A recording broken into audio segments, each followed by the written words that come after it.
SiNoPi. Sa segment we no yemfa NDC lens in hwe.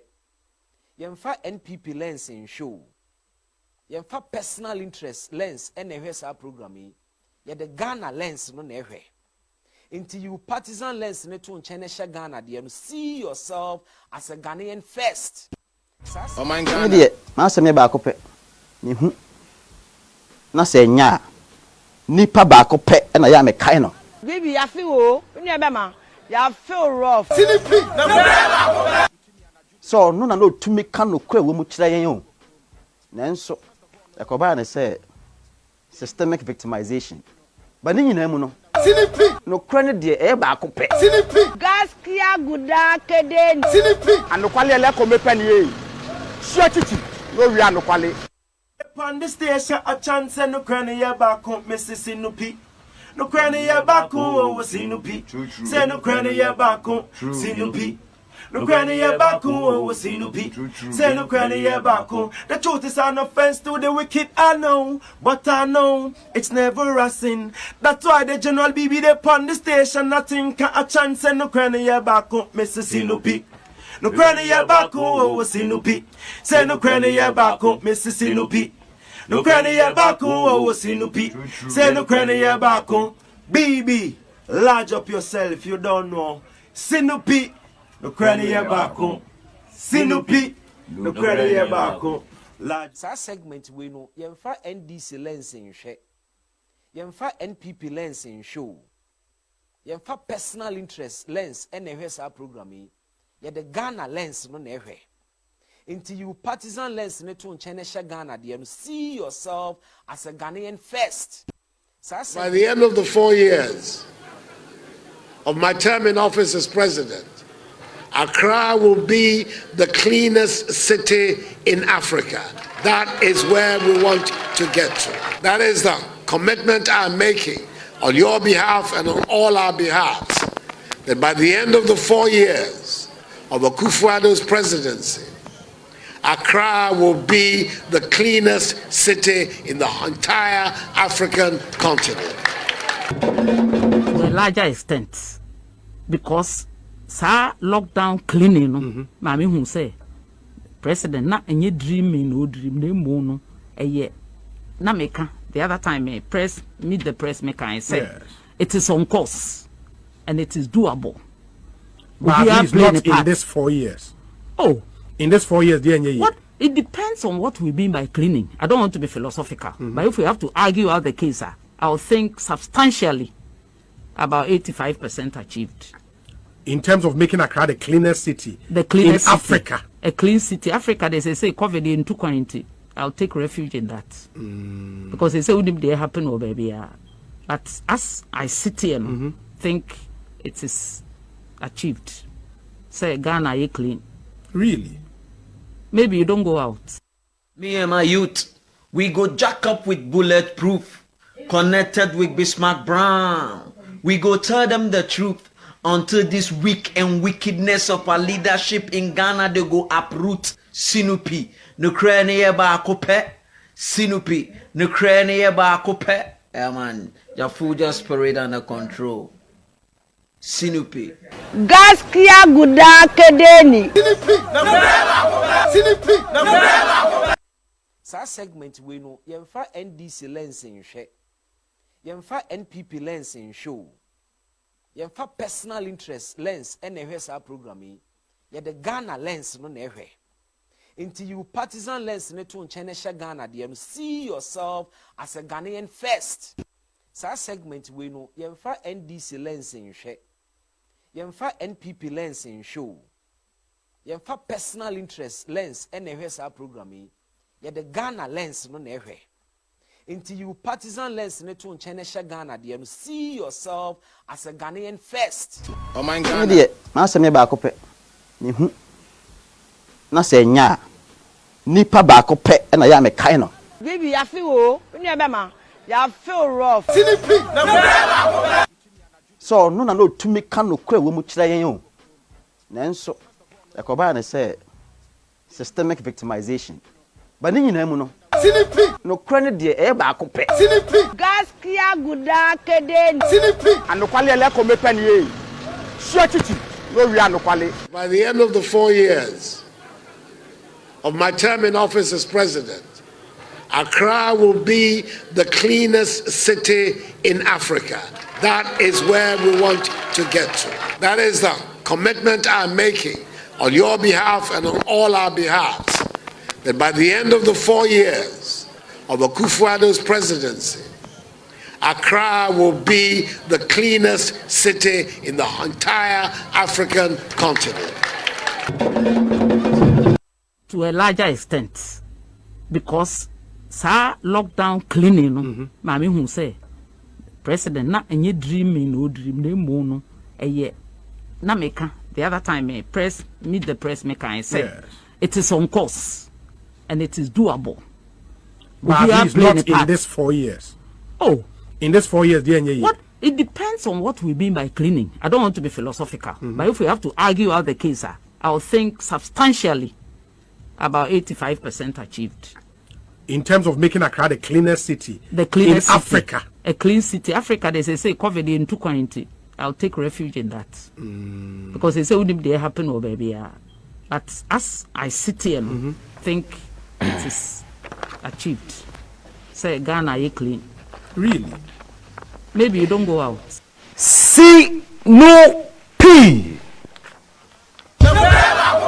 Yes, I'm Kobium. SiNoPi. Gaskia guda kedeni. The Malanote, and for the third time, SiNoPi. One truth, one God. Adeshmaima Ghana ma ene anopei medinchia ene free stream TV ede bre obi biara. Mijidi se ye ho ye. Nyame dia ko weekend no wasanso so ede yen aba. Eda na se wedi ya fofi we ye free esane ene akwanhia ene musuo mu ne ye wa hoden na yaba ye nnwuma so. Mijidi se ne onso ohun ye woden esane se wiase de oho na wa hoden a na won kwa wo bribia ebia na abotomu nye anso wa hoden de nyame ase e wa hoden a wode ama o esane se with sa ahoden no obetimi aye adwuma ama obotomu soso ayede nti wo wa hoden na wote ase a eya na de aseda no soso ama nyankopon ahoden ne nkwa ena ye hia because with that ebetimi aye ne ye pese ye bia anopen soso eye michia mampanin adodankwa Akufo-Addo anopen Ghana mampanin Ghana man yesi echiawo se ne da ye no ye bompa ya ye bobi mawo na ye de wa hyenyankopon sa so onka ho onfa nko no onfa omra onyi wumfiri ne ya kwanhia ne ye sane ne ye musuo mu na bibi biara eda wanimu no nso oni wanimu kan wo ye mampanin ti ye bompa ya ye bebo bia mawo enye se oye MPP anase MPP na wo power nti but oye mampani a wodi ye nyina ye nimu no de wo se ye bompa ya ye bobi ma ne ya kai ye former president John Dramani Mahama nso ye mompa ye ma no na ye nchia na ene anopai mampani dada anopai nso ye chia wo na yesusu gidi se ohun eye ye ni edi wo campaign achi na anu Akufo-Addo ehun ne koso ewo ho na yeso yesre ebo mpaye ni bi ma o se nyankopon kan ho omo ho ban ofa nko no fa umra ne ye san ne ye musuo ne ye akwanhia ne ye nguase nso onyimfiri wa kwan mu ye bo mpaye masa empanifo mienu for one reason omumu baako ebetimi abaye mampani after December 7 enti okokotodwa ni mu anu abo mpaye ama wo mo enkankane omunsusuye enema wo mususu hu ne wo mu enam ka kire Ghana fo se omo ba be ya mayen bompaye ne fa wo mu ani o makoma hye nyame nsa because e sha se fi ha oye ne campaign na bompaye ma ne se nyame ma na adwene mutie na won ka asem a onim so obeye nyame ma na adwene mutie na on ka asem a ehia Ghana enti no obo sampaye we a na ode wo citizenship so anamontuo aka ho eye aba obekwa akoto bo mpaye mampedifo mienu a 7th December na o civic responsibility so no wako na ode akwa ye adwuma ni nyina ye kokromoti power ma okokromoti enkasa 7th December na okokromoti na ekwa kasa 7th December no wodi kokromoti ni kotimu a eya dwen daache eya dwene daache ne eya wo wiase ye mehu yanka ade a eya pa wo wiase eya mehu yanka enti wutu na mombi a eya dwen daache busa ho se ade a me ye ebeboa me ade a me ye insunsuanso ben na de bebre nchimba. You should be asking yourself these questions as you prepare to go and vote.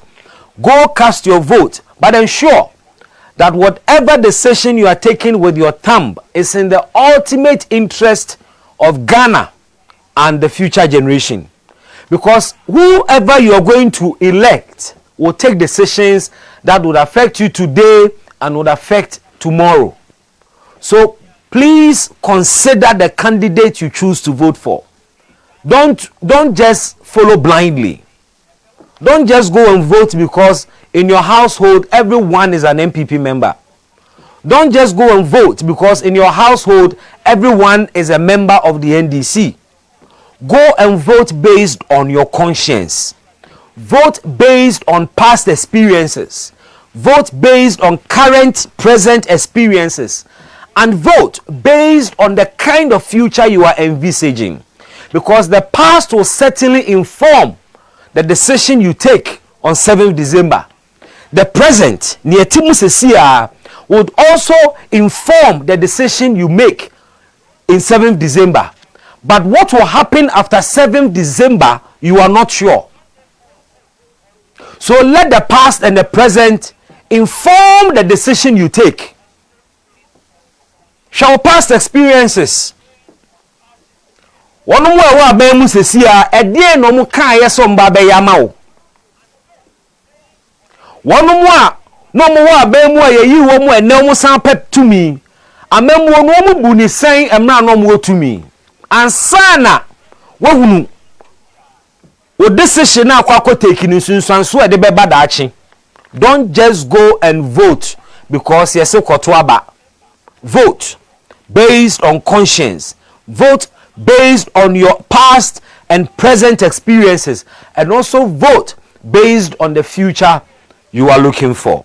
Ghana mine, you be call issues in detail. Don't worry, cry. You be can Ghana and some. You di can catch us say SiNoPi mre no so a. Me psirawo you MPP lens ne to nchen. Na you NDC lens no so to nchen. SiNoPi mre no so a. Forget Nanado, ne forget John Mahama. Forget about your favorite politician. Because this program is about Ghana. It is about Ghana. And when I tell you, sir, forget about Nanado and forget about John Mahama during this program, what I mean is, for objective lens, I a friend of Ghana lens in the share. Because yemu bebre ya cheche yemu edidi pechi. Ondi Nanado echi odi John Mahama echi. Enti wo koka asem efa Nanado ho na eye nokre enso so asem na waka no enkoyie ma no ema ni win elections a no afa ho tan saa nso so ena wo koka John Mahama asem na asem a waka no eye nokre turodo na enso so onim se ebe ha ne candidate chances nti no afa ho tan enu nti na me SiNoPi mre so a you MPP ni NDC ni lens ni tu baabi na ye nyina ye hwe Ghana flag yi ye nyina ye mfa yani ensi oman Ghana no so because there be a make kachiro say Ghana beko MPP beko NDC beko Ghana will remain the same. But say Ghana beko nanim Ghana betu mpon a na etwase me ne wumienu ye de yakoma ne yani ekan samwa ene sanso din samwa ehia Ghana achi enye nsamwa ehia MPP achi na obesom dendenden na wakama akohunti nyina asori o ene enye ndisi nsam na obekama akohunti asori o moma yenka Ghana samro na Ghana yeyie a eyeyie ma yen. Look at how these political parties are so strong than even the country. Compare the strength of MPP ni NDC to even the Ghana Police Service. And ne Ghana yewo NDC is strong as in police. Ghana yewo MPP is strong as in police. Wachi NDC ni a enye ye because according political party Martinami do akachire. Oka MPP asam wachi MPP ni ewo atutwasem bi a waya enye ye because posini esro se aban mu nkofo ebeyi nadi ana yede ne bekọ akoto akura bi ase. So we have strengthened our political institutions, political parties to the neglect of Ghana. State institutions are lame. Regulators atiada. But political parties have remained relevant and strong. Why is that situation what it is? It is because minimum yenu yeha groni bi yenu tu bi ni hye yensa no yede yen ahoɔden nyina kɔgina political parties n'akyi ɛna wɔn de Ghana egro atopre anɔpɛ me kanfo ama wo sɛ twiben Ghana flag no anɔpɛ me kanfo ama wo sɛ ma wakoma endi Ghana flag n'akyi anamontuo bi a wutuo politician a wo support party a wo support busa sɛ wɔboa ɔman na wo awudi n'akyi a wo kɔba wo hwihwiri me pacho ye promise adwuma ne yama obi ana aya dwene na dwene kɔ akyire anopai ne sɛ ne da me ye no me de afutuo asɛm bi to wanim na afutu sɛm a me de to wanim ne fa environment a ye nyina ye timu ɛho. I am greatly worried at the rate at which polythene bags and single-use plastics are taking over the environment. I am quite worried that everywhere you turn, every community you visit, everywhere you go, in every gutter, bebia obefa Ghana hebia single-use plastic aje or minor aboso. Now, it is worrying because it has a serious devastating impact on our very survival. So I'm encouraging you today to join me. Let's join forces to say no to single-use plastic. Let's join forces to say no to rubber bags. Yen kaya humom na yen nyina yen hunu se enu ne kwan e wo se ye fa so. But Ghana for yen nyina yen nim se mre bi atwam na rubber bag pair de rubber bag de na nkenka ye suman ho. Disposable plastic, single-use plastic, nanka enka yen asetina ho. Then so convenience akwadro obi ka kire me se chensi oba wuhuru munti no aye otaduane a onfa chensi nkoto. How? Wo convenience enti o convenience enti environment no say because of your convenience we should litter the environment with single-use plastic. Because of your little convenience the ocean can go to hell. I am greatly worried. Infoni that TV see eye apofo awo Jamestown. They went fishing one day. And when they came back, they were expecting to see fish in their nets. But what did they see? Rubber bags, single-use plastic. Omo kopo so omo ko na womo akwakoyi nam sene apofo ye nim da bia so omo koyi nam no. Omo kokoto omo net. Omo kopo wie ya omo betwen omo net no. Na omo nim se enam na omo ayie. Nanso so omo kotwen omo net ya. Eye ni ekai rubber single-use plastic. Rubber bags nkwa na je fishing net ni mu ma. Na obabusa ho se sa rubber bags ni single-use plastic efri he. Kevin, put it back on the screen. I want them to see the reality of what we are doing to ourselves. And niama ye na asase su it is going beyond baby ati na ekopu ni mu. the rubber bags you have been using, the single-use plastic you have been using, all find their way into the ocean. Now, fishermen go fishing and they can't come back with bumper catch. And then our fishing nets are rather fishing single-use plastic instead of fish. And I have told you and I'll continue to tell you, sir, research has shown that the more plastic there is in the ocean or in water, the less oxygen there is. Enti emma emwa no kura wo punimu no wo muntimi nyini. Single-use plastic is choking aquatic life. Single-use plastic ku fish wo epumu. Na menu mienu ena yaye na ye ne saa. This is how far our convenience is destroying the very planet we have been blessed with. And I'm inviting and encouraging you to go with your reusable bag. A reusable bag. It is a bag you will not discard after using. A bag se convenience pa na also pa me kanfu we di amount. If you truly want comfort and convenience, like ya kan kire ye ho anunti, ya take it to rubber bags no. Single use plastic is the best way out. Single use. Multiple use bag. Reusable bag is the best for the environment.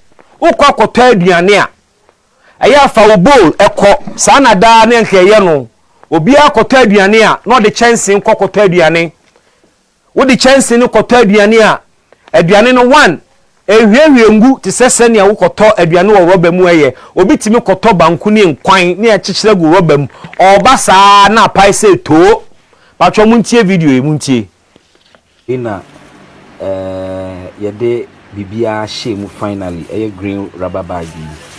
Okay, fish no enso kwa woni rubber shame. Makuno enso ne rubber shame. Nkruma enso ne rubber shame. Ena dokunu 2 no enso so ewo ehye rubbers mu plus sa black polythene bag we. Into kan a 1 2 3 4 5 6 7 and 8. Ghana for Michichi obia say no to polythene bags campaign no and one yegusuno for 2 cedis worth of kinky rubber bags dodwa onipa krokoto doklonde by makomako 8.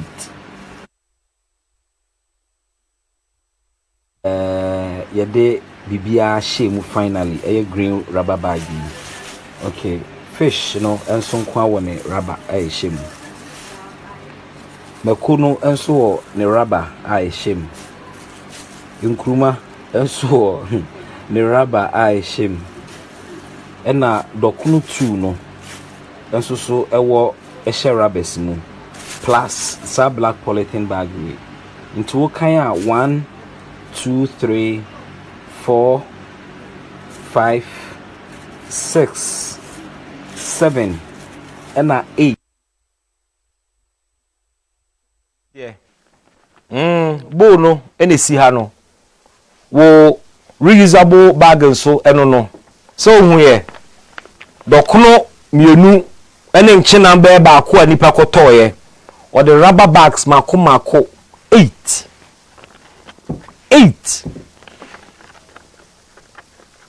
Na ubusa ho se o se mu hu video no aduane ne ba ye de oye gu chansi mu raba na aka ni nyina ye bola raba yin susu abeda ne bola yi me ni mienu ye nim ba bi ekwa akowie enkopro ene na kopro china ekwa kwasiasa asenani ekochoki gates na nsuo to a ahoro no akogu puni mu na ope fish atono fisherman no kopo a wakwakoyi rubber bre osebra ne bewe we ought to begin to change our attitude. Let's begin to change our mindset. Let's say no to polythene bags. And let's save this environment. Well, Minister of Sanitation, anytime I meet no our casafa environment who be no na me re aho na bufo so ka ho bi na me patcho sanitation so so dia politics samuti we musro say sanitation ebetimi amama ko opposition enti mu twa Ghana fontro mo dada Ghana for ka kire Ghana for say Accra about 85% clean. Musro sa sanitation and someone mo can for sanitation ho promises akese a mo ye mo share for sanitation ho amba so amantimi anya adwuma no musro nti adnane ntro ene nada. The whole Minister of Sanitation, look at the situation here in Accra. A whole Minister of Sanitation, it's me kotna radio so eka say Accra 85% clean to a larger extent. And you ask yourself, because say my men and crime ben okay. Muntie no no kasa muntie no. Na meka the other time meet the press maker and say it is on course and it is doable. But it's not in this 4 years. Oh, in this 4 years, what? It depends on what we mean by cleaning. I don't want to be philosophical, but if we have to argue out the case, I'll think substantially about 85% achieved. In terms of making Accra the cleanest city in Africa. A clean city. Africa, they say COVID in 220. I'll take refuge in that. Because they say wouldn't they happen over baby. But as I sit here and think it is achieved. Say Ghana is clean. Really? Maybe. Hey, Ghana for what here? Me put the message or say Accra. Or say Ghana 85% clean. So politician betina radio so cancer asem we ya. Me pa ucho mo bia ma me ka say Ghana cleanliness no timamufo and the was here na yesesan yesubayo. The political class have realized that the solution is with them. And the whole sanitation ministry. Today, that sanitation minister is telling us that the entire Ghana is 85% clean. Oh, that dying. And now ye dying. Now ye ain't Ghana heavy. Komu hanomo, see you here. Ghana for near sanitation minister kachira mo no. Say Accra, Ghana 85% clean. Yemfa entro emuman. Ye de adwuma hye won sa na wontimi nya adwuma no de twere ho ka say ye mintimi nye. Na enje adwuma ne mo oboso na emfa entro ene nada embe convince nipa. As for the sanitation agenda, making Accra the cleanest city in Africa, our President Akufo-Addo kan ye de wa fairly poto. He has failed totally. And the evidence is out there for all of us to see. There isn't a single policy initiative apart from creating the sanitation ministry. What other policy initiatives and the Minister of Sanitation way ediaba nuntu akogina baby say Ghana 85% clean. Adimu what the one no don where be wo nti be kan sa Africa politics ne de ne ohia ne kasade na utimi twantro utimi twantro Africa wo be politician adimu politician timi ka kire obi say ade we nya asofo adwuma open okwe a kono kobo clerical equal anibi where your politics. And so deception, politics of deception. Even when the people can see, so when you no be no catch you say 85% clean. Even ojile few and ekasa and so be catch you say 85% clean. And this is the sorry state of our beloved country. And nothing I make catch the Ghana ni say, hey, your ma politicians here strong to the neglect of our country or my neighbor bow. Given the opportunity, what's in some America? I didn't want to countenance near the idea, Omu Hunu near Kosukrum. Got a same what choking near the idea, Omu Hunubi. Into a office of 1 minute Nima or Minimum will be home. Hey, Namomi Abusa Minister of Housing, Honorable Atachia. A patrol Nima Villaggio na kwesi saying. Nima Villaggio no akwesi saying. Hey, Africa politicians penumuja. Enkankane Ghana politicians enumuja. Yenkane kasiye. Enumuja yende. What the drones ekogu. Nima Echa aerial view. Emma you send Nima ye tayafa. Atachia. Ye babe transforming Nima. Ye beye Nima to serve Villaggio. Ye beye hey. Nima for Mumusa Honorable Atachia se mo Villaggio na kwesi saying.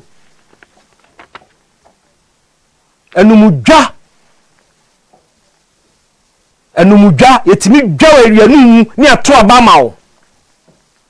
Oba power na fe or the brofo eba be dressing na numudwa yebusa Nima na moka asemo be transforming Nima ama Nima abaye krabehe na ba Nima buba be si high rise buildings Nima kwa de ehu kwa ye hu mpo se Nima biem 4 years in here akosi saying you have nothing to show for, not even a single block amale.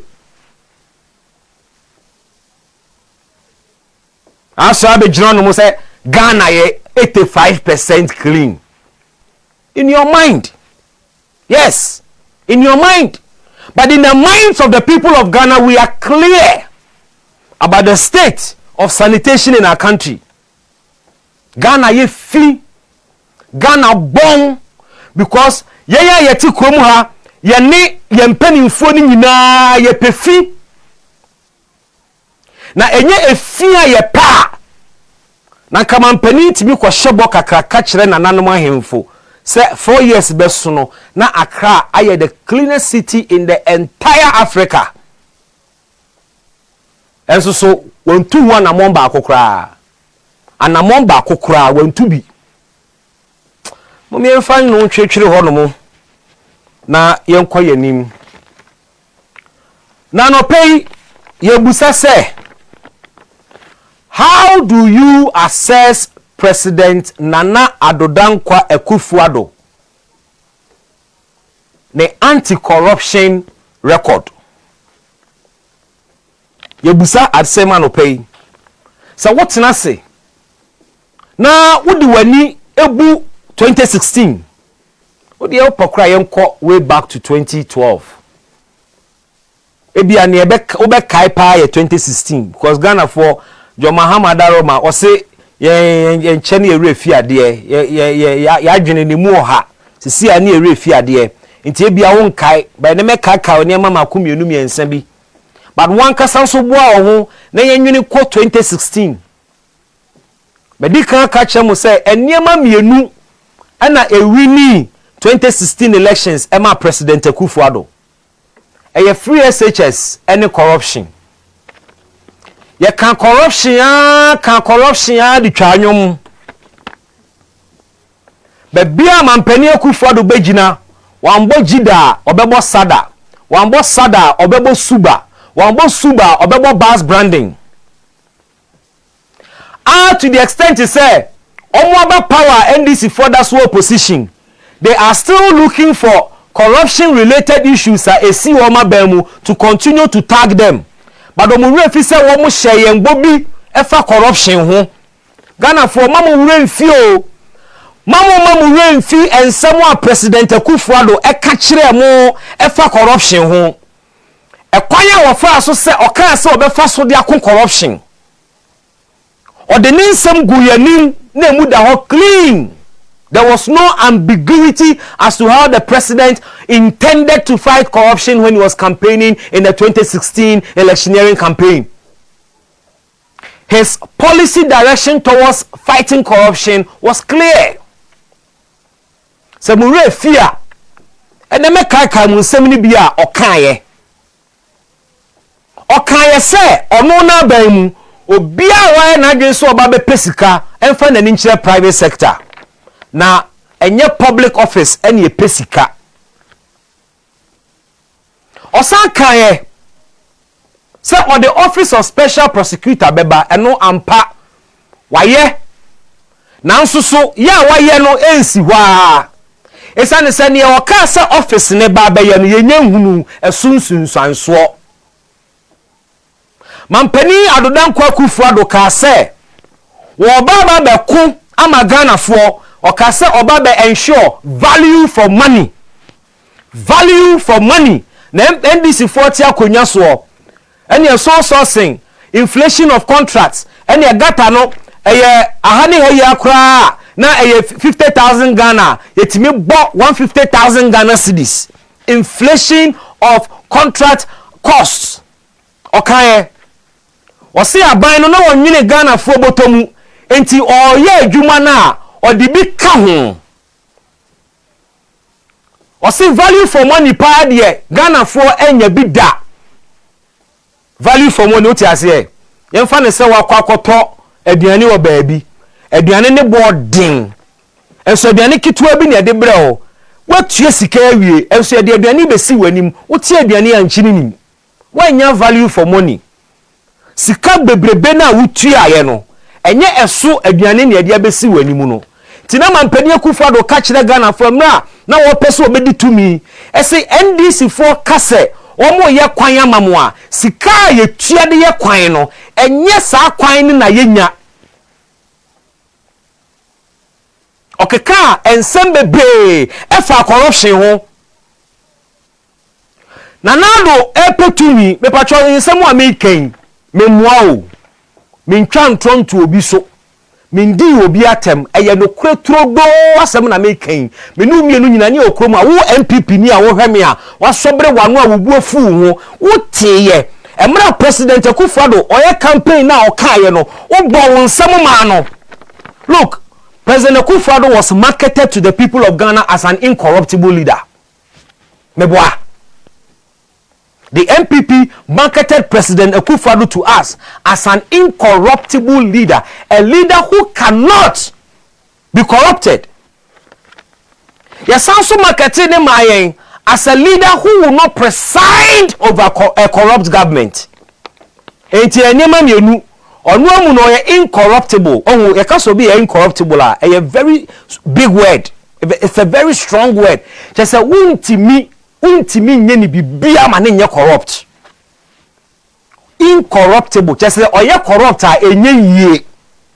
It is not possible so be corrupt. That is the meaning of an incorruptible person. And we were told, so he will also not preside over a corrupt government. Or SiNoPi, I am inviting you as a Ghanaian who is getting ready to go and vote. Say, don't go and vote in a vacuum. Don't just go and stand there and vote. Because 2016, yankwa nkojina ho keka nkoto aba o yetie impanimfo mienu yenu mu asem ye de koto aba. The anti-corruption stance of Akufo-Addo was attractive to majority of Ghanaians. We listened, and based on those things, we voted for him. Saa so na eniema na aban na ote akonya so ye NDC fo ne na wo mo ye na ye ni tua na ye hwe na ye hunu ni tie government response to all of these matters are na wo mo dem tro no mo dey explaining scandals ahodo ani sisi wo mabamu na ni nyina nsoso ne ye ni tua na ni nyina nsoso na ye tie ni nyina nsoso na ye hunu. Until we did not go to vote in a vacuum in 2016. We compared the record of John Mahama in fighting corruption and the promises of Akufo-Addo in fixing that corruption. And we chose the promises over the actual issues of corruption and ACCA. And they did too many man. It is never out of place. Listen to me again. It is never out of place for Ghanaians today to say we want to assess President Akufo-Addo's record as far as corruption is concerned. It is never out of place, and nobody should be scared to do that. I'm expecting to see journalists in Ghana echo back to someone President Akufo-Addo kaye efa corruption ho ene ne waye ne esisi wona abamu ene anamo wa watu afa ho Ghana nsem twerefo munya kukuduro na munya sa assessment we na kroma no na kwese enipa bi wo hodo a ye nka o masem sana ekrom na makwakoye akwese ekrom ha nsem twerefo suro nkofo bi anim. But one way to me say see ano e yen semi no mo kan yo anu ye de tumi nyina ma wo mo ye mbusa wo mo se ne mo ka fa corruption ho no maye man pedi ka kire ye say oba no the office of special prosecutor ba oba de ku through his office na sika akodi NDC for nsem government officials nsem enyina no ye retrieve. The first thing he said, they said, we will retrieve stolen money. Ghana Fosika, amount for after Kwetikwanswe, we will retrieve it. It was part of the promises a car office of special prosecutor home. Pacho papa ne ba ye office of special prosecutor ye kreti ya ye fa Martinamidu. Besi ne. Apart from Mahama Yarega case, or prosecute ye unsuccessfully. Case ben bien pa na office of special prosecutor successfully wet me a prosecute. Mamperi, what happened to the promise to retrieve the Jida stolen monies? And someone who catch Jida, Sada, Suba, Bas branding, Mokekaye na mo sheyebo. Say you will retrieve Ghana Fosika di amawomo. Besi ne ye busa se mampanin Jida sika Sada sika mwana mbeka che confirm na tutu kwani ade ena mo wia Ghana sika mo di Ghana sika opebre mo awia gbo insuo nto ena mo kodua ndua ye be gi sika mamo Ghana fo ye be gi sika no ye be chichiwo mo anamade manka mo ka sa mo be chichi NDC fo to the extent say Gifati bokwa kogina campaign platform so kan say man to NDC e ba be chichi nyina besi enne bas branding yen kan ho asem biem ti ebusa President Akufo-Addo, what happened to Sada uremu anana mo ka amana ye ya se ne be ye beto abana ma mo keke ni ye Ghana Fosika o ni nyina no e ye Ghana Fosika na value for money na mampani o kaye no akosi saying we have been told so we have spent about a whopping 10 million Ghana cedis in auditing cocoa rows. See akasei say obentin anasumasi ane ehun se we disika cocoa road contract bia mu a onyankopon kwa nanim mampani o kan value for money no say about 10 million Ghana cedis allegedly yes someone spend a value for money auditing cocoa rows no akosi saying where is the value for money? It means spending about 10 million. It may be wrong, but I stand for corruption. I stand for correction. Say yeah, the 10 million Ghana cedis are audited cocoa rows are by that diama contract. Besine edi nye hunu wom edi empa na mo ye auditing mu hu ye mo mebo ya mane oh ampa ye hwe mu no na boni bia nko so 10 million ahye oh ye hwe mu no asumesi obentin they have answers to give ye de omo court oh 10 million na mo spend ye ne so ba mfaso but see eti hey there is no value for money. Na yes ambusa mampani cathedral no manya nsi biemu ahụ cathedral no manya nsi ana mahu se ebe mama ya unpopular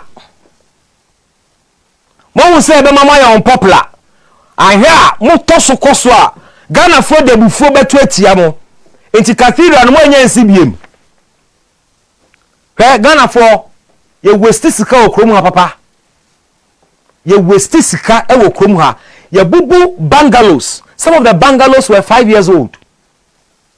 Some of the bungalows na ncheye ana judges na etitim ye dwiri sa dan ni nyina gu ana ye spend thousands of dollars akọ rented dan ama sa judges yi si e ba be si cathedral value for money nsema ye kan bi nie baby ana judges ne ti ewo baby ese be si cathedral no mu ntua dan ka o because they are bind dan no mu ntua rent na ye dan a ye de Ghana fon fifire na esie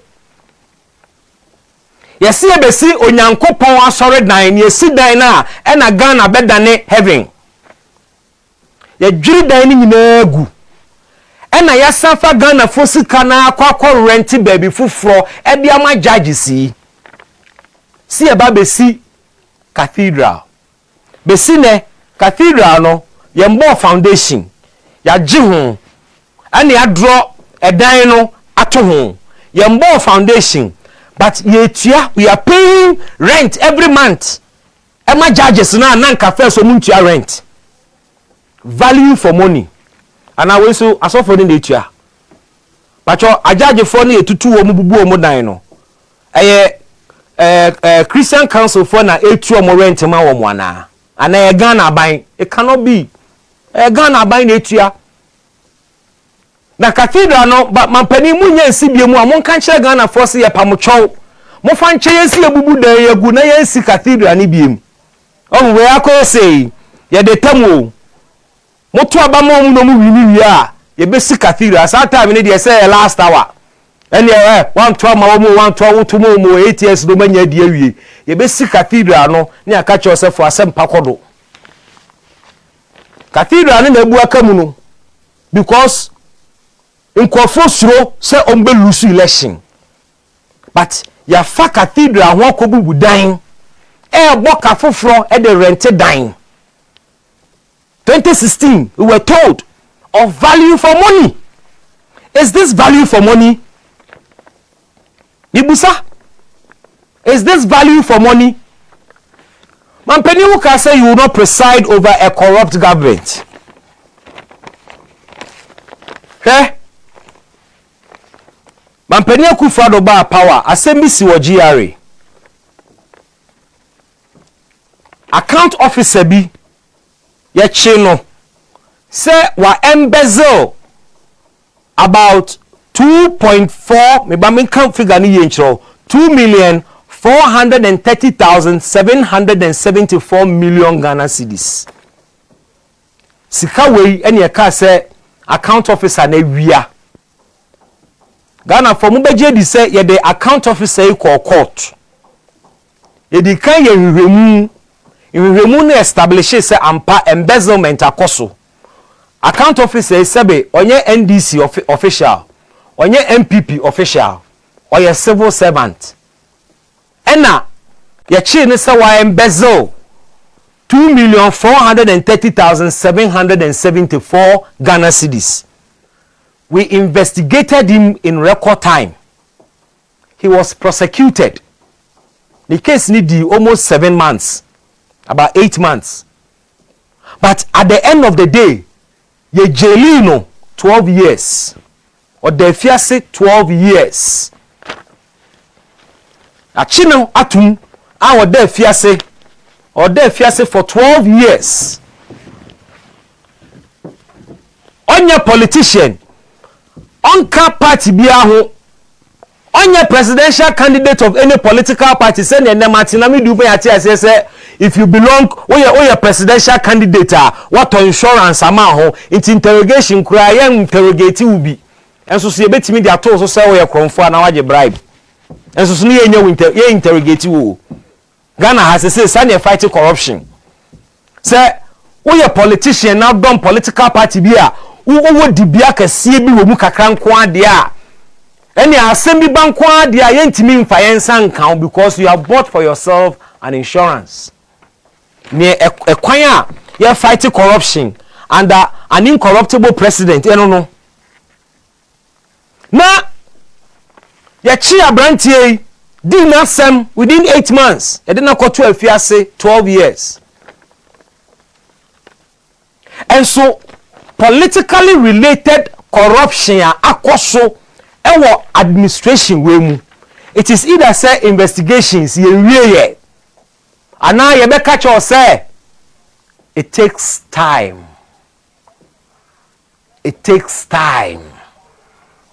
a process. The wheels of justice grind slowly but it will eventually catch up with you near Canada there Yebusa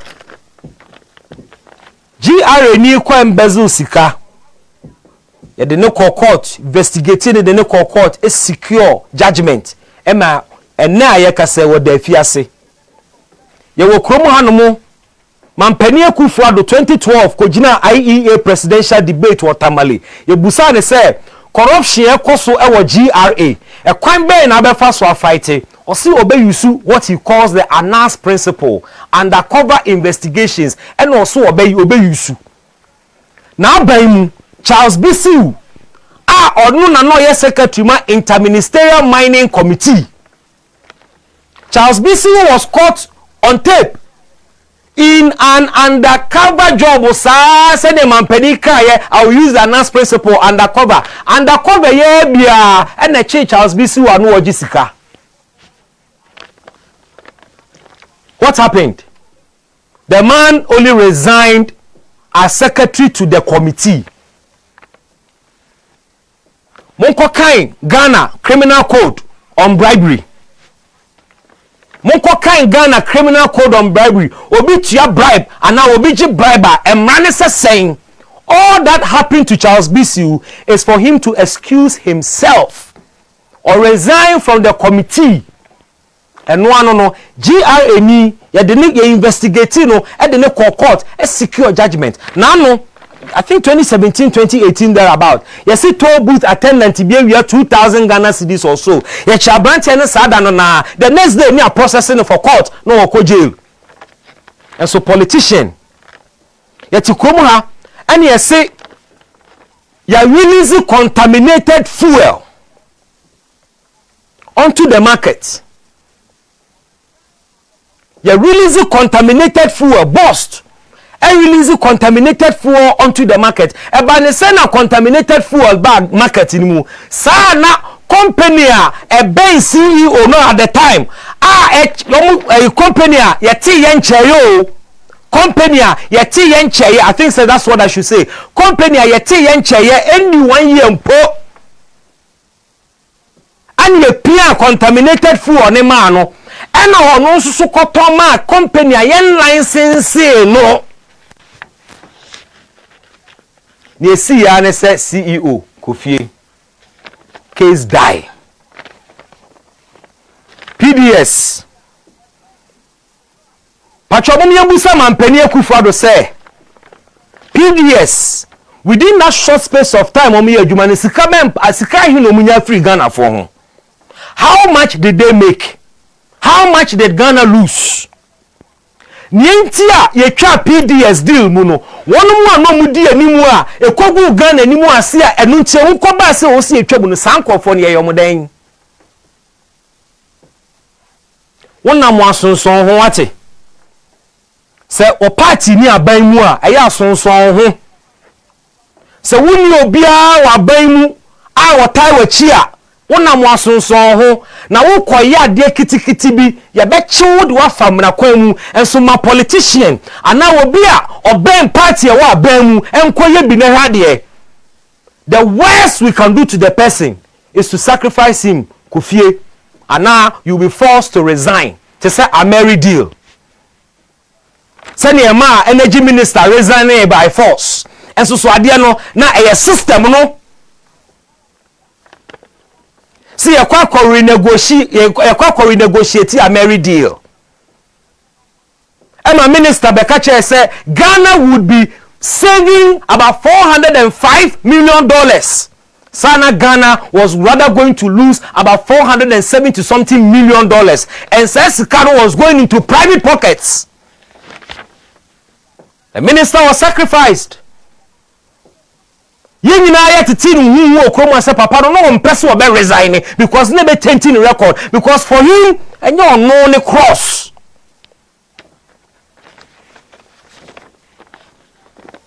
Ghana for we say we murefi we me wa. Say murefi. Ya kai sada. Ene de be kai en. Mo kai sada, mo kai suba, mo kai jida. We must also not forget PDS. Sada happened. PDS also happened. Jida happened. A Mary renegotiated dealer. And then in Guasebe abayin susu siye. The Charles Bisu matter happened.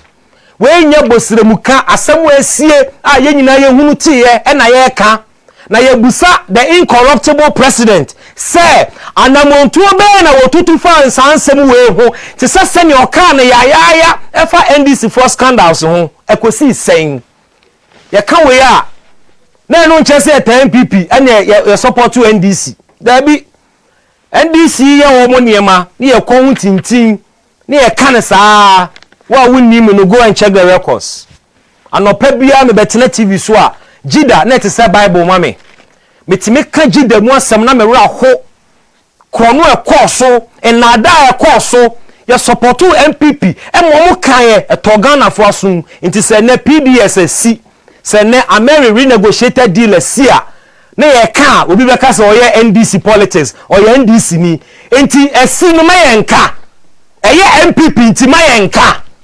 But nobody is beyond criticism in this country. Party beard one more or Chen Ghana. Now we see what you would yanka yankata so. Obi dear, Mobakama Moko Wintian sorry. No way. Ghana Ghana does not belong to just a group of people. It belongs to all of us. To assembly see or see a can. Say kukudro we na mensu esre Ghana sem churofo. See nyina ye betimi akasa sei akire amanyofo a this country would be a lot more better. Mommy Musa Mampeni excavators na ayirano akosi seyo tom hona no mo na wiawia excavators no. Omaya yetim Mampeni empoka se ono se galamse be ma na lusu election kra mfa no ho. Asemwe Mahama Kambio wakabi da nemom na enye related to Galamsey. Na efa teacher trainee allowances o se obetwam na be cost no presidency kuro obetwam. Wonso be ka che se Galamsey wo be stop na be mo lusu kura wo be ye. Eba ne saying under an incorruptible president, a president who will never superintend over a corrupt administration. Excavators, patro excavators enya pen no bia for their sheni bottom a wu na chire. Excavators etimi ngira ewo kromu ha na ye wu nipa kura ye betimi dia hye no. Tape na eba beto abonten a Professor Frimpong Boateng ene ne MPP for eti ne office a wo mo edi Galamsey hu komo. Kroma no nsema sisi o yembusa se sa sebo no akosi sen me kanye satana me watenka TV so me kanye say the Minister of Environment Professor Frimpong Boateng must be included in the investigation, because you cannot be the minister under whom such a thing will happen. Now assembly be etija eye say ba be pie and now tubrika call police for quiet complain as if say what the old junior mind who che obia into one about report case no. But we fi say wo na wo ye pani a wo da sector na no a wo na wo san ka wo hwe ma chire ye missing excavators. One, what catch say police for ye hwehwemu. How many months ni hwehwemu no ye nwie da men kan da da mu Ghana for we acquire politicians hwehwemu no ye nwie da ni aba be kan mu nsam mpo akere mu. We were not expecting these things to be treated the way they have been treated under an incorruptible president. Yenka se na entimi nsi o nipa. As for a government, it is made up of people with different character. But point is that Yambayeta says penino di a dominant nimuno. One dear, any edis a wante. And now we're Wabesano or the number see from. We were told President Akufo-Addo is a no-nonsense man. And he told us, so I'm not Bemukradia, one man be pesi campo. Na excavators in your administration under the supervision of a minister. Na excavators timigira hete prunumu samu epie e kwan a mo bepe na mo pesi kadia she party ni mu through galamsey.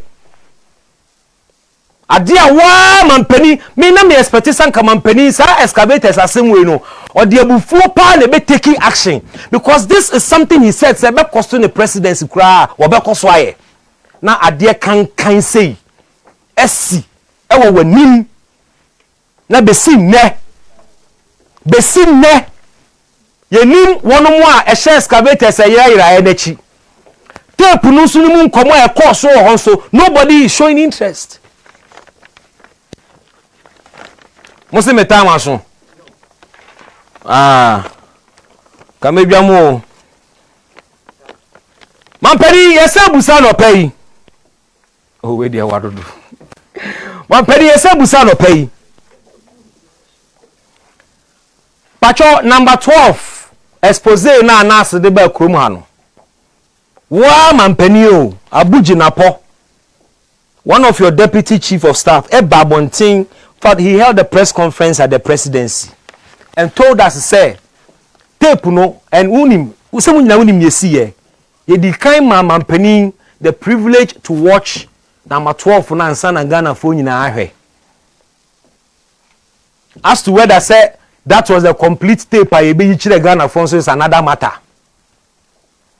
Mampani enya the privilege as president of the republic e di kind share number 12 video no ansa na ye be yama Ghana fo nyina ahwe na based on ade na ohunu wo video ni mu no according to Abuginapo mampani lodge a personal complaint at the CID headquarters say Kwesi Nyantachi edi ni din enenam defrauding kwofo gigisika etia Ghana mra se ne obi fa midin Besmark Brown no de nenam bibi na suma me wonim bibi stream TV me pa adwuma ma wo ho ma miska me pa adwuma ma no de midin nam no de gigisika free kwofo na minya evidence na mehu a ensese metena se e wo se me ko police fo kobo mamane enti mampani eye ne pepepepepepepepepe ne kwanso ode asam no koma CID for se Kwesi Nyantachi di ni din nam gigisika free kwofo ho mampani asam no waje mu ana asemono waje mu ana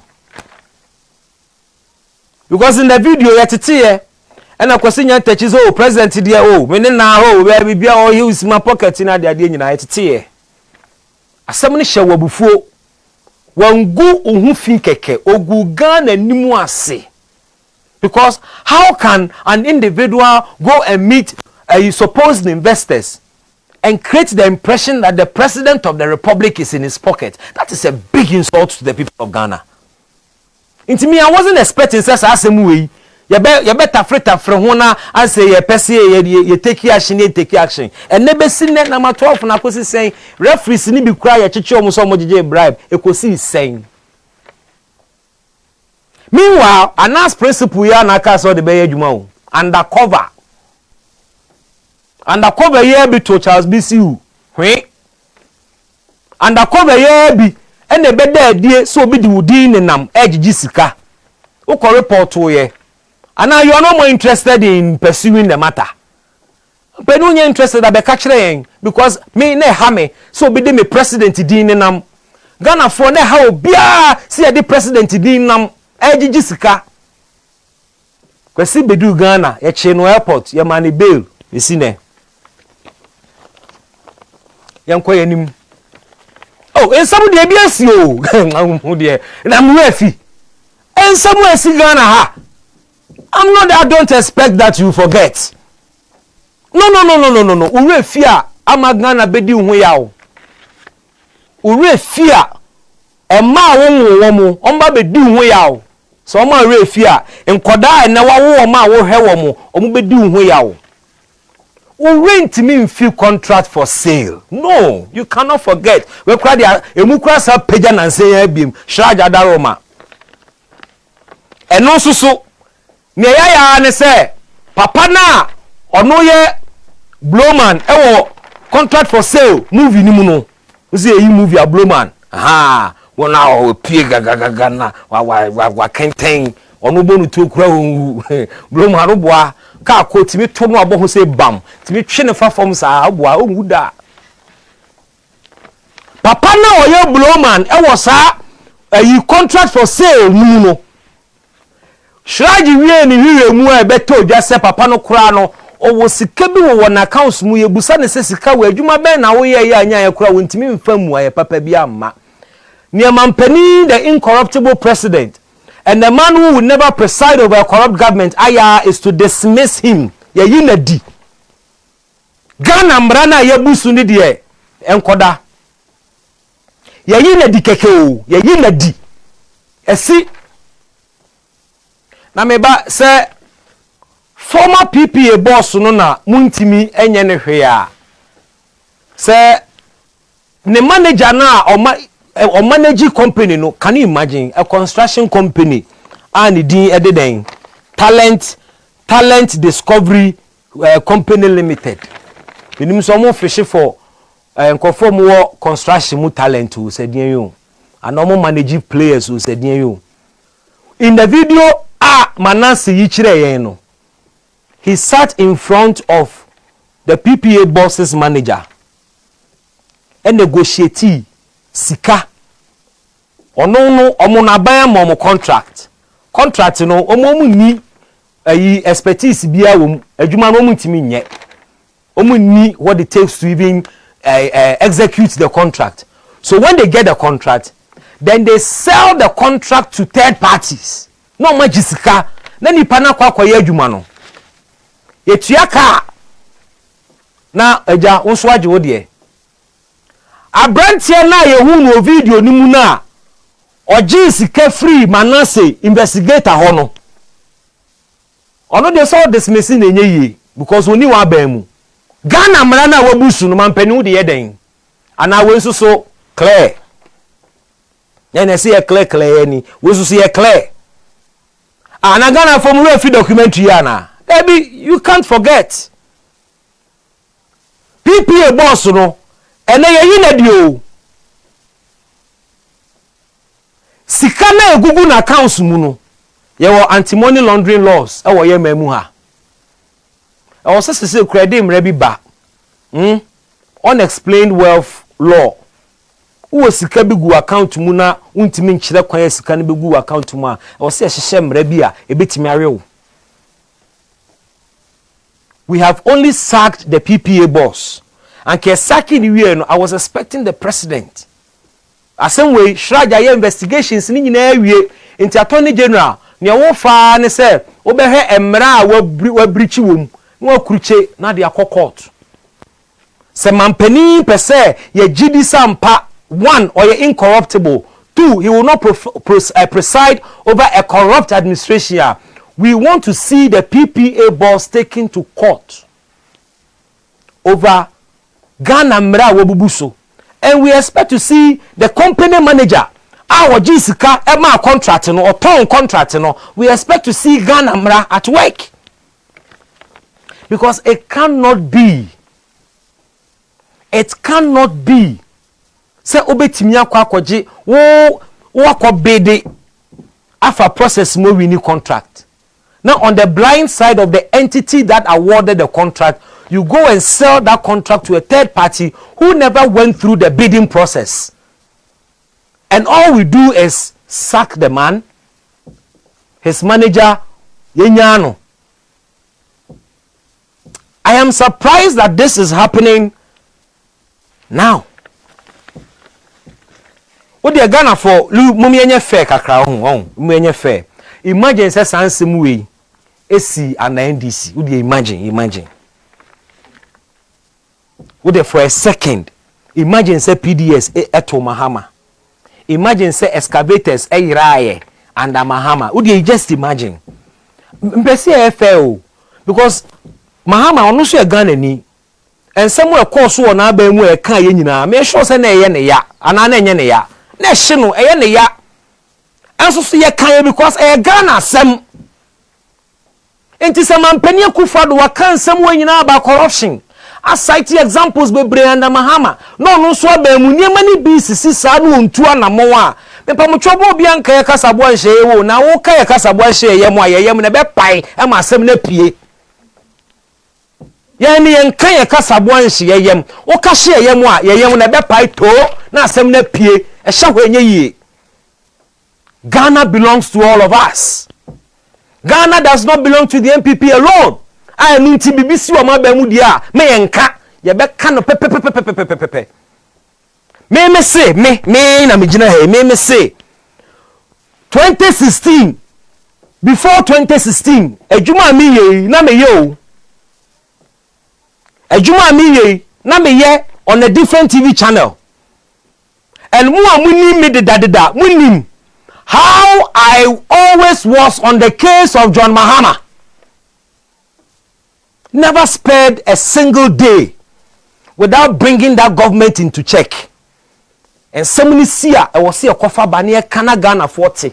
Na Ghana for hunu abanya a womo to abama no subanya a woda na die because one ma Ghana for hu a wokoto aba onto abano from an informed position. And as media, it is incumbent on us to bring the issues out for people to be able to analyze on their own and be able to take a decision. And this is not different. Sa program here me my yellow free ni nyina so da bia me gina ho Ghana flag kame ho. Ghana flag da bia kame ho. Sanya me ye no Mahama time, my ye na sa MPP time. Until this is not different. And no being kojina baby in kase na den ye kwa election year and na wo keka sansem we pacho me na me man ni see and obi e na be kire yen time a yen kan nsem we siga na ha na da bi da ye be di won komo na $1 million bi na etua ma crop for na kosi say eh na Ghana for munim say ye bu Ghana mining laws so China nearby wa free China eba Ghana ha ebe tietia Ghana mraso repu Ghana because o repu Ghana timase because Minerals Commission ma o concession na wo di tumi hwe nsem kwa asase so kotu asase mo afrem agudi a you are raping the land. Aisha huang ba Ghana ha emra Ghana for eto aye chiwo mu no Aisha huang yamfa mra ni bia nche ne da wo chi na at best bribe corruption ti ni eja no MPP aban baye. Thanks be to God for Nanado who had promised to fight corruption to the end even if it will cost his presidency. Aisha huang was arrested. What happened? The senior most of all ministers in Ghana. The senior most of all ministers in Ghana. MPP from Kwana Yomuti supposed to know. Senior minister. As a school prefect. Ono nejuma no so hwe ministers ni nyina so because we experience chen omu nyina. Anyway minister na bibi kire wadwe na onte ase ultimate fresh senior minister. Na wa ma guidance because wa ye adwuma ni bia.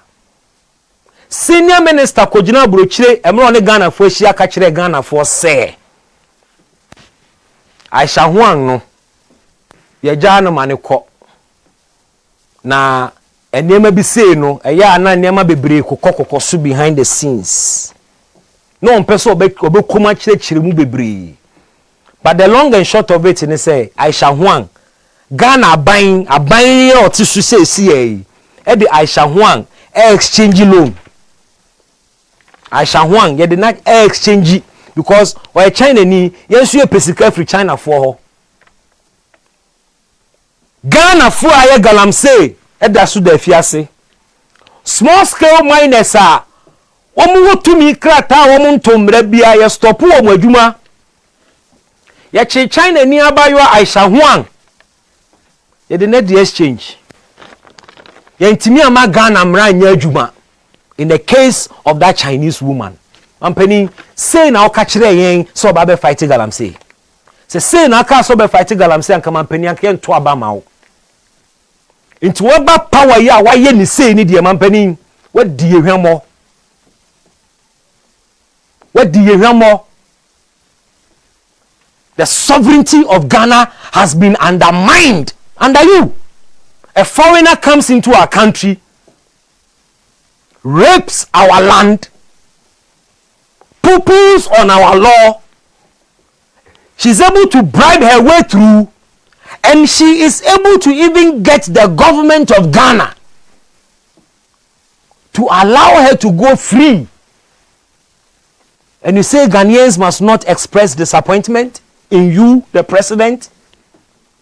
But Emra na ukra akofuna ni mu na usai se obebo Ghana japade ho ban, obebo Ghana mra ho ban to listen, to uphold the constitution of the Republic of Ghana. Do you know what that means? Do you know what that means? To swear an oath and say that you will uphold the constitution of the Republic of Ghana. Do you know what that means? For a president to swear to his people, holding Sa Akofenano, and say those words, to uphold the constitution of Ghana, to protect Ghana's territorial borders, to manage the resources of Ghana to the benefit of all.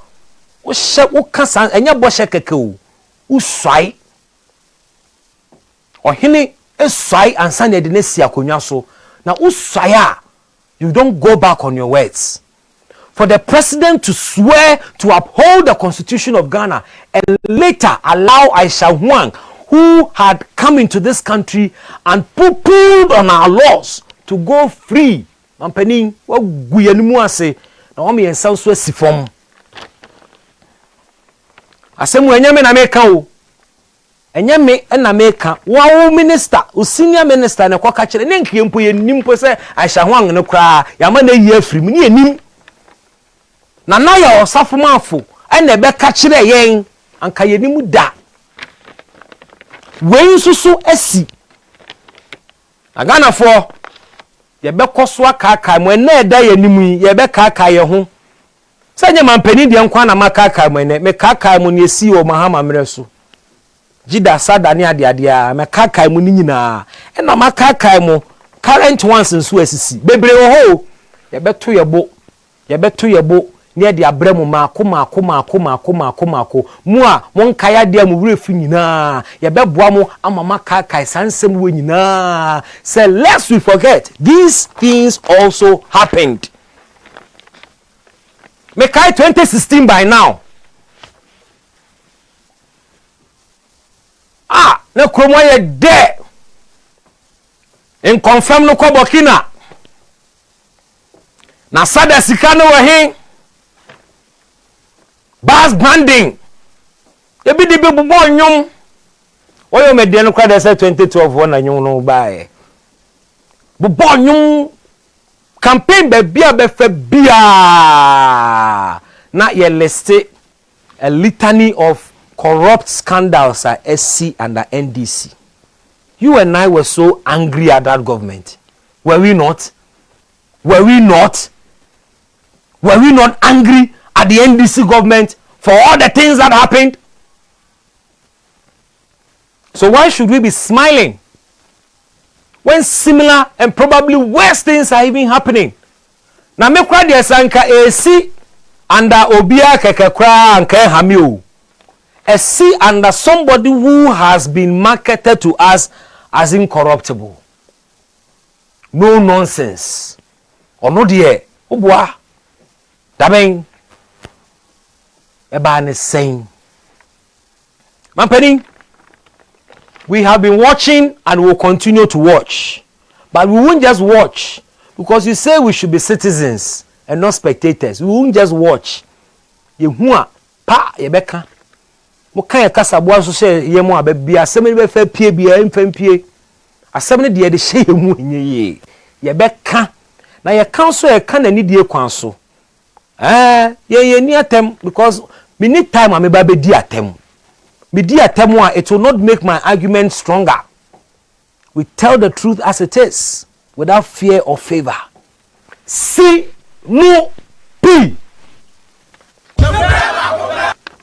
Kelvin. But more any other hole. SiNoPi. Yes, I'm Kobium. SiNoPi. And for the last time, SiNoPi. We have been live on Stream TV and live on the Saha newspaper page. Share our stream. Tell people about us. Go to YouTube and subscribe to our channels. Stream TV GH on YouTube and the Saha newspaper on YouTube. Subscribe. Or subscribe we are. Hit the notification button. Send a bear. Anytime I do no air live no, we phone back at you say we are live. I have enjoyed the pleasure of your company. Don't be perturbed. Continue to stand behind this flag and speak for Ghana. Ghana for speak for Ghana. What done than the politicians and I'm one na from journalists.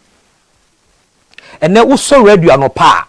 Na raho eya busa say presenters yi omutiti hui omo ye politicians and omo ye journalists.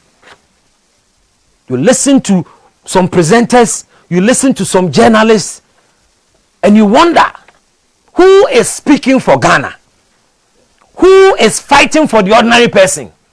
And your journalists no say yes adwuma no, because politicians omo nka no kra nkyerɛ it will take us in some for the wobo for to do that on behalf of the people of Ghana. And we're not doing this because MPP is in power. We started doing this way back. We're just shown. May the great architect of the universe keep you and keep us here at Stream TV. May his light, the truth, continue to shine on all of us. And in all our activities and endeavors, may we all be mindful of the needs and lives of others. Have a positive mindset. You know why?